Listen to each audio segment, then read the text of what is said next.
বাসায় ইট খুলে নিয়ে আসবো। শুনছেন, দেখছেন না আপনারা, সোশ্যাল মিডিয়া দেখবেন ভাই, এগুলো তো রাজমিস্ত্রির কাজ, এগুলো তো শ্রমিকের কাজ। ইট খুলে নিয়ে আসার জন্য আপনাদের মধ্যে দামি শ্রমিকের প্রয়োজন নেই। আমাদের শ্রমিক আছে, আপনারা ইট খুলতে যাবেন না, কারণ হাতটা ভেঙে যেতে পারে। তো দয়া করে কোনো রকম সমস্যা তৈরি করেন না, দেশের মধ্যে কোনো রকম অরাজকতা সৃষ্টি করেন না। নতুন সরকার 18 বছরের পরে একটা সরকারকে এসেছে, গণতান্ত্রিকভাবে কাজ করতে দেন। তারপর আপনার আগামী নির্বাচনে বিবেচনা করেন যে এই সরকারকে রাখা যায় কিনা। আগামী নির্বাচনে, এখন না, দেরি আছে, অপেক্ষা করেন। ক্ষমতা এত সহজ না। ক্ষমতা যদি আপনারা ফেলতে পারেন, চিন্তা করেন, তাহলে যিনি আসবেন তিনিও থাকতে পারবেন না। সুতরাং স্টেবল হতে দেন, দেশটাকে স্থিতিশীল হতে দেন, মানুষগুলো সাবলীল হতে দেন। আরে ভাই, আমাদের যে ইলেকশন করলাম কয়েকদিন আগে, এখন কিন্তু গলাটা ভালো হয় নাই। মাত্র কয়েকদিন ইলেকশন করেছি, গলা ভালো হয় নাই, শরীর সুস্থ হয় নাই। এখনই আপনার সরকারের কাছ থেকে সবই চান। বিগত সরকারের দোষগুলোকে আজকে সরকারের উপরে চাপিয়ে দেওয়ার চেষ্টা করবেন না। আমার সবচেয়ে বড় অনুরোধ, বিগত 18 মাসের সরকার এবং বিগত 18 বছরের সরকারের দায় দায়িত্ব বিএনপির উপরে চালিয়ে দেওয়ার চেষ্টা করবেন না। আমরা দেশটাকে আবার নতুন করে জাগরণ করার চেষ্টা করছি।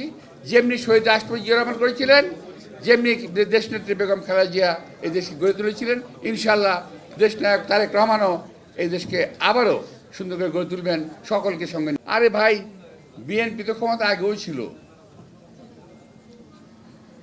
এখনো আছে, থাকবে। তোমরা টোকা দিলেই বিএনপি চলে যাবে, এটা ভাইব না। দেশের মানুষের বেশিরভাগ মানুষের ভোটে বিএনপি জয়লাভ করে আজকে সরকারে আছে।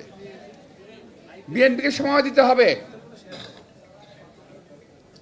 18 মাসে যা ক্ষতি হয়েছে, 18 বছর যে ক্ষতি হয়েছে, সেটা 18 দিনে সম্ভব না, 18 মাসে সম্ভব না।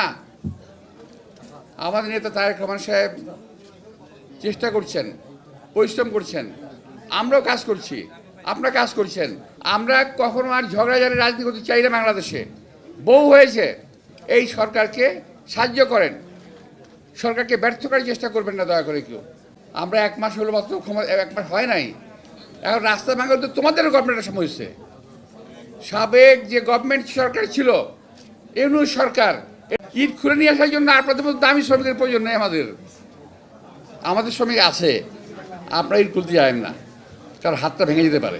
একজন লোক রাস্তা ভাঙা দেখলে বলে, হায় হায় বিএনপি সময় রাস্তা ভাঙা। একজন লোক সিলেটে গিয়ে বলে, এই সিলেটে এরকম তারেক রহমান সাহেবের শ্বশুরবাড়ির রাস্তাঘাট ভাঙা। আশ্চর্য ব্যাপার। দেশের অর্থনীতি, রাস্তাঘাট, ব্যবসা বাণিজ্য সমস্ত কিছু তছনছ হয়ে গেছে। আওয়ামী লীগের সময় যথেষ্ট ক্ষতি হয়েছে দেশের, আর তোমাদের এই সরকারের সময় দেশের আরো বেশি ক্ষতি হয়ে গেছে। তবে লাভ হয়েছে একটা, কি জানো? লাভ হয়েছে তোমাদের চেহারায় কিছু জৌলুস এসেছে, জৌলুস। সরকারকে সাহায্য করেন, আমরাও এই দেশে মানুষের সঙ্গে নিয়ে দেশকে আগে বাড়িয়ে নিয়ে যেতে চাই। এতদিন পরে, আন্দোলনের পরে, এত ভোটের মাধ্যমে ক্ষমতায় এসে উনি দেশে মানুষকে খুশি রাখতে চান, খুশি হতে চান, খুশি থাকতে চান, খুশি রাখতে চান।